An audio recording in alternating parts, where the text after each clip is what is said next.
Hello everyone, welcome back to Rookie Overland. Today's episode we're going to be talking primarily about the 3/4 swap. I'd like to kind of educate those who are interested in doing it themselves, what all is involved in the process of doing it yourself, as well as some different things that I couldn't really find or weren't easily accessible on the internet. While researching the swap, it's fairly simple, very common actually, of a swap to do to replace the 3.0.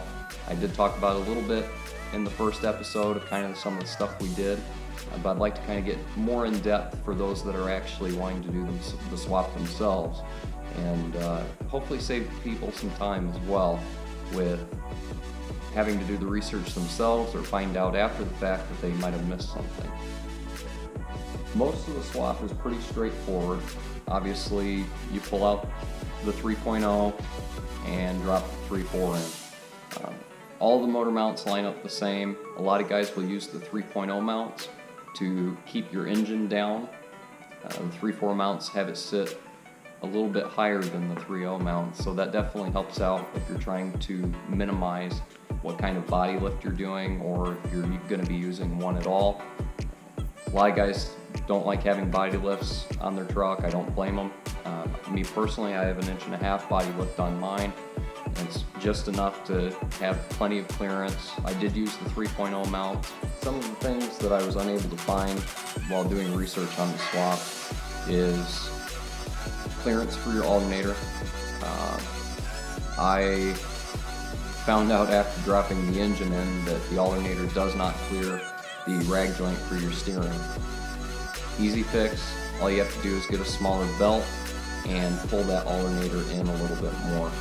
Makes it pretty simple and pretty easy. You don't have to modify any brackets or anything like that. Another thing that I had ran into was to get your AC compressor to work. Eventually I ended up finding a really good thread on, I believe it was Tach, that goes through and explains how to retain factory AC. It's actually extremely simple. If you want to use the 3.0 compressor, it bolts right up. If you want to use the 3/4 compressor, all you have to do is take the top cap off of the 3.0 compressor, swap it over to the 3/4 compressor. Now when you're using a 3.0 compressor, you do have to swap the pulleys over. 3.0s have like a V-belt style pulley on there, whereas the 3/4s have a serpentine style belt on there with multiple grooves. Another thing I found also on that same thread was 4Runners that came with automatic transmissions have a cutoff for the AC. The wire that you have to deal with if you have an automatic transmission on your 4Runner is a pink wire, and it's located on the IH1 plug, position 19. And it used to be a temp switch for the old 3.0 motor. When the temps are normal, the switch is closed and completes the ground. Now when the temps got too high, the switch opened, breaking continuity, and the ground would shut off the AC compressor. All you have to do is take this wire and ground it out. It's fairly simple. I ended up having my harness sent out, and I did not do the harness myself, but upon receiving it, realized that this was going to have to be done in order to complete it. I did end up having my harness sent out to be repinned. Again, I didn't have the time, or quite honestly the know-how, to do it myself. I ended up getting in contact with a gentleman by the name of Evan Jenkins. He has a shop called Pro Auto Care out in St. George, Utah, and they do quite a few of these swaps, and I was very, very impressed with the quality of workmanship that came back, as well as the quality of the customer service. Still to this day, I can text Evan, even though I'm close to 2,000 miles away, if I have any questions. That was another thing that when I ran into the AC problem, I ended up getting in contact with him, and he explained what I needed to do to remedy my AC not turning on. Great guy. I'd highly recommend if you need your swap done from start to finish, or if you need harness repin, he is definitely your guy. Very great on price as well. He by far beat the competition by a landslide as far as price and delivery. I think he only had my harness for maybe a couple days, if that, and had it sent back ready to go. There are a few things that you're going to have to swap over from your 3.0 to your 3.4. One of those being your oil pressure sending unit. From what I'm being told, there is certain amps that come out of that or something. I'm certainly not an electrician. It sends the wrong signal for your oil pressure sending unit, and you're going to have to take your 3.0 oil pressure sending unit and put it onto the 3.4. It screws right in, you don't have to modify anything. Another thing that you're going to have to do is take your 3.0 oil pan as well and transfer it over to the 3.4. Again, everything bolts up. It's fairly simple, fairly easy. Now when you do that, you're also going to have to take your pickup tube as well as your dipstick tube and relocate those. The earlier 3.4s have a plug that you can just pop out and you pop the new dipstick in. The other newer ones, I believe it is 2000 and up 3.4s, you actually do have to drill out where you want that dipstick tube to be. Again, Off-Road Solutions offers the dipstick for it. They offer pretty much anything you would need to do that. When it comes to relocating the battery, it's actually fairly simple. They do make relocating brackets that you can just bolt right in. I opted to make my own. It's out of some angle steel that I welded together and bolted in with some nut certs. The wires going to the battery from the starter, I used the stock 3.4 wires. Everything bolts right up to the engine, lines everything up, and you do have to extend the wire from your fuse box that's in the engine bay to your battery. It's pretty simple. With an 8-gauge wire, you can run it straight to your battery. Some other things that you're able to swap over from 3.0 would be the starter.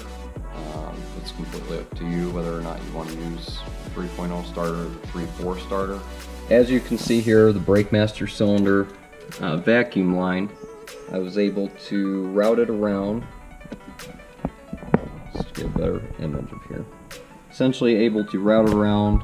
It does have that check valve that came originally on the 3.0s, and it's just that simple. Plugs right into your intake plenum, and then everything else is pretty much stock. There is fuel return line, which comes up and around. Can't really get a good picture of that. You can kind of see it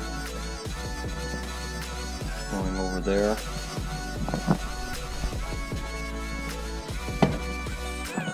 And it comes down here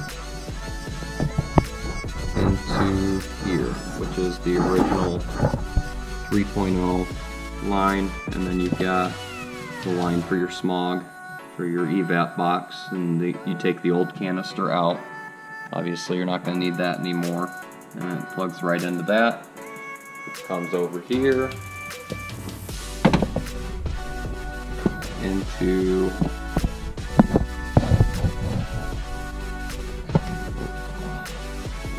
there.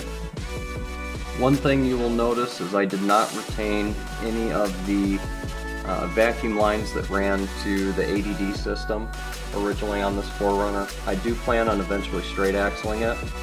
For now, I ended up switching over to a lockout hub, and essentially what you do is you take that ADD actuator off, you slide the lever over and put a small band clamp around it, similar to a radiator hose, and just tighten that down so that it doesn't move around on you. Another thing that you're going to have to do is solder in a resistor into the back of your tach. There's a certain pulse that gets put out from the 3.4 to the 3.0, and from what I've heard, you can actually fry your tach if this modification isn't done. It's fairly simple. You just get a resistor and solder it in. Taking it out and putting it back together maybe takes about 10 minutes, if that. For those of you that wish to do the automatic swap into yours with the 3/4 automatic, there are a few hurdles that you're going to have to go over. One of those things being the oil pan, or one of those things being the oil pan on the transmission. On the 3/4, there's a clearance in that pan for your front drive shaft to go onto the driver's side. Obviously, I converted it over to passenger side. You're going to have to swap over the 3.0 pan, automatic transmission pan, onto the 3/4 automatic transmission pan to make that work. After that, the drive shaft has no clearance issues, everything bolts right up. The power steering line that I ended up going with was off of Off-Road Solutions website. They have great customer service. I was able to plug in the options that I needed.